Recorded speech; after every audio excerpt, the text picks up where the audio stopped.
ગણેશાય નમઃ. અધ્યાય 19મો. શિવના પાર્થિવ લિંગનું મહાત્મય. ઋષિવાચ. સૂત સૂત ચિરંજીવી ધનસ્તવ્ય શિવ ભક્તિમાન સમ્યગુક્તસ્તવ્યા લિંગ મહિમા સતફલપ્રદ. ઋષિઓ બોલ્યા, હે સૂત, તમે લાંબો કાળ જીવો, તમને ધન્ય છે. તમે ઉત્તમ ફળ આપનાર શિવલિંગનો મહિમા ઘણી સારી રીતે કયો છે. હવે તમે વ્યાસ પાસેથી તે સાંભળ્યું હોય તે પાર્થિવ લિંગનું મહાત્મય અમને કહો. સૂતે કહ્યું, હે ઋષિઓ, શિવના પાર્થિવ લિંગનું મહાત્મય તમે ભક્તિપૂર્વક સાંભળો. હે બ્રાહ્મણો, સર્વલિંગોમાં પાર્થિવ લિંગ ઉત્તમ ગણાય છે. તેનું પૂજન કરી અનેક લોકો સિદ્ધિને વર્યા છે.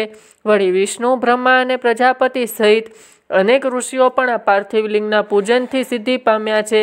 તેમજ દેવો, અસુરો, મનુષ્ય, ગંધર્વો, નાગો, રાક્ષસો અને બીજા અસંખ્ય લોકોએ પાર્થિવ લિંગના પૂજનથી ઉત્તમ સિદ્ધિ પ્રાપ્ત કરી છે. સતયુગમાં રત્નનું લિંગ અને કળિયુગમાં માટીનું પાર્થિવ લિંગ, ત્રેતાયુગમાં સુવર્ણનું, દ્વાપરયુગમાં પારાનું લિંગ ઉત્તમ કહ્યું છે. 8 પ્રકારની મૂર્તિઓ ગણાય છે. તેમાં પાર્થિવ પ્રતિમા જ ઉત્તમ ગણાય છે, કેમ કે તે મૂર્તિ બીજાએ પૂજેલી ન હોવાથી શ્રેષ્ઠ તપરૂપ છે અને મહાન પુણ્ય આપનારી છે. જેમ સર્વદેવોમાં મહેશ્વર શ્રેષ્ઠ દેવ છે, તેમ સર્વલિંગોમાં પાર્થિવ લિંગ શ્રેષ્ઠ છે. જેમ સર્વ સરિતાઓમાં ગંગા નદી શ્રેષ્ઠ છે, તેમ સર્વ મંત્રોમાં પ્રણવ મંત્ર શ્રેષ્ઠ છે.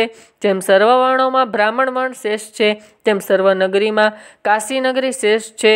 જેમ સર્વ વ્રતોમાં શિવરાત્રિનું વ્રત શ્રેષ્ઠ છે, એમ સર્વ દેવીઓમાં શિવશક્તિ શ્રેષ્ઠ છે.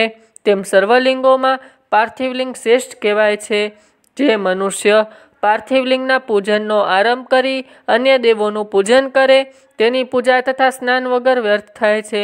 પાર્થિવ લિંગની આરાધના પવિત્ર, આયુષ્ય વધારનારી, સંતોષ, પુષ્ટિ તથા લક્ષ્મી આપનારી હોય. ભાવિક મનુષ્ય તેને અવશ્ય પૂજા કરવી. વળી શ્રદ્ધાળુઓએ પોતાની શક્તિ પ્રમાણે ન મળી શકે એટલા સાધનથી સર્વકામના અને પુરુષાર્થ આપનાર પાર્થિવ લિંગનું પૂજન કરવું. વળી જે સાધક ઉત્તમ વેદિકા સહિત પાર્થિવ લિંગ કરીને તેનું પૂજન કરે છે, તે આ લોકમાં ધનયુગ થઈ અંતે રુદ્ર સ્વરૂપ થાય છે. જે સાધક આ પાર્થિવ લિંગને 3 કાળ 10 કે 11 બિલીપત્રથી ભાવથી પૂજન કરે, તે સદેહ રુદ્રલોકમાં પૂજાય છે અને તેના દર્શન તથા સ્પર્શ માત્રથી સર્વલોકના પાપ નાશ પામે છે. તે પૂજક જીવનમુક્ત, જ્ઞાની અને શિવ સ્વરૂપ થાય છે ને દર્શન માત્રથી તે બીજાને ભોગો અને મુક્તિ આપે છે. જે મનુષ્ય પાર્થિવ લિંગ કાયમ બનાવી અંતકાળ સુધી શિવ પૂજન કરે છે, તે શિવના ધામમાં જાય છે અને તે ત્યાં ઘણા વર્ષો સુધી ભગવાન શિવના સાનિધ્યમાં રહે છે. પછી તે ભારત દેશમાં જન્મી ચક્રવર્તી રાજા બને છે. જે બ્રાહ્મણ પાર્થિવ લિંગનું પૂજન કરતો નથી, તે શૂલપ્રોત નામના ઘોર નર્કમાં પડે છે. જેમ બને તેમ વિધિપૂર્વક પંચસૂત્રનું વિધાન વિચાર્યા સિવાય સુંદર લિંગ બનાવવું. પાર્થિવ લિંગ અખંડ જ બનાવવું, તેને ખંડિત કરવું નહીં. ખંડિત લિંગની પૂજા કરવાથી ફળ મળતું નથી. ચરલિંગ અખંડ હોય છે, જ્યારે અચરલિંગ 2 ખંડમાં હોય છે. અજ્ઞાની મનુષ્ય જ ચરલિંગના 2 ખંડવાળું કરે છે. વેદિકા એ મહાવિદ્યા ગણાય છે અને લિંગ એ મહેશ્વર છે. એટલા માટે સ્થાવર લિંગ 2 ખંડ ઉત્તમ ગણાય છે. શિવ સિદ્ધાંતના જાણકારોએ કહ્યું છે કે સ્થાવર લિંગ વિધિપૂર્વક 2 ખંડવાળું અને જંગમ અખંડ કરવું.